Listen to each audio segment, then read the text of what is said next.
Vamos falar do testemunho interior. Atos 27, de 9 a 11. A Bíblia diz assim: depois de muito tempo, tendo se tornado a navegação perigosa e já passado o tempo do dia do jejum, Paulo os aconselhou dizendo: senhores, vejo que, apesar do verbo ver, esse vejo que aqui é um antevejo, percebo, concluo, ou como o crente gosta de dizer, estou sentindo, que a viagem vai ser trabalhosa, com dano e muito prejuízo, não só da carga e do navio, mas também da nossa vida. Porém, o centurião dava mais crédito ao piloto e ao mestre do navio do que ao que Paulo dizia. Quando Paulo está dizendo vejo que, ele não está dizendo que ele teve uma visão literal, mas tem algo incomodando Paulo. Ele chama o centurião e diz: presta atenção, vai dar ruim. O centurião fala: isso é a opinião de um preso. Deixa eu falar com quem entende. Ele vai com o piloto. E aí? Não, a navegação está perigosa, mas não para nós. Não para o nosso navio, não para a nossa expertise e habilidade. Já enfrentamos coisa pior, pode ficar tranquilo.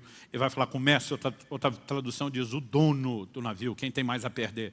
O cara diz que aposto tudo que eu tenho nisso, bora, não tem motivo de parar. Ele olha para o Paulo, que só acha, e diz: vou ficar com os experts. Qual o resultado disso? O navio naufragou. Mas quando está na iminência de naufragar, em Atos 27, 21, Paulo se levanta, o texto diz assim: havendo todos estado muito tempo sem comer, Paulo, pondo-se em pé no meio deles, disse: senhores, na verdade era preciso terem me atendido e não partir de Creta para evitar esse dano e perda. O crente tem a mania de, quando as coisas dão ruim, dizer assim: Deus provavelmente tinha um propósito. O fato de que em alguns momentos ele pode de fato ter um propósito, não significa que toda situação ele tenha. Às vezes nós só estamos colhendo o fruto da nossa insensatez, da nossa falta de sensibilidade aos avisos dele. E muitas vezes nós pagamos um preço caro porque não ouvimos isso. Então Paulo está dizendo: era só ter me ouvido. Eu brinco que ele faz aqui o papel da mulher no casamento. Eu falei, eu te disse. Algo que eu vou falar daqui a pouco, à medida que nós prestamos atenção nesse testemunho simples do Espírito Santo do dia a dia, cuidado com a forma como você falou, a forma como você olhou, a forma como você pensou. Em vez de endurecer o coração, o que o entristece, o que apaga a sua obra, nós vamos correspondendo. É inevitável que a gente seja promovido a experiências maiores. Além do fato de que você vai desenvolvendo sensibilidade e percepção.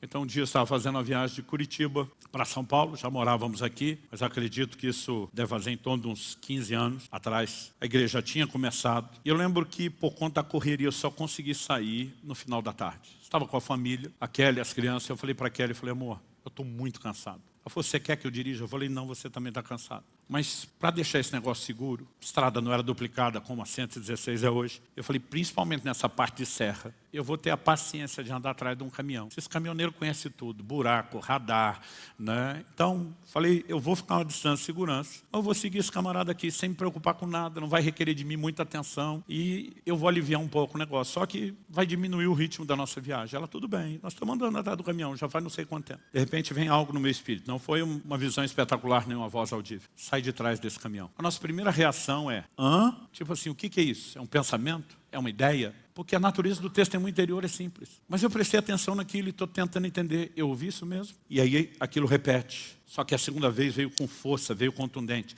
Saia de trás desse caminhão agora. Eu só olhei os retrovisores, chequei que não vinha ninguém atrás, fui freando, pegando distância do caminhão. Liguei a seta e troquei de faixa. Foi o tempo de eu trocar de faixa. O caminhão freia, mas freia assim de arrastar as rodas. Ele freou tão brusco que se eu tivesse atrás eu tinha batido nele. Mas não só batido. Como ele freou muito brusco, apesar de eu ainda estar freando na outra faixa, ele freou mais do que eu acabei ultrapassando ele. Antes de ultrapassar, deu tempo de eu ver por que ele freou. Eu vi o corpo de uma pessoa saindo debaixo do caminhão. Um ciclista tinha acabado de ser atropelado. Como o eixo e o rodado do caminhão era alto, não tocou o corpo. Mas se eu estivesse atrás, quem tinha atropelado era eu. Aí, se você não ouve aquilo e acontece, você vai dizer que Deus tinha um propósito. Nós temos colhido muita tragédia desnecessária. Casamentos dissolvidos, filhos que têm ruptura no relacionamento, problemas financeiros, problemas de toda ordem, porque não aprendemos a viver a liderança do Espírito Santo. E muitas dessas coisas podem ser evitadas. Quem está entendendo, diga amém.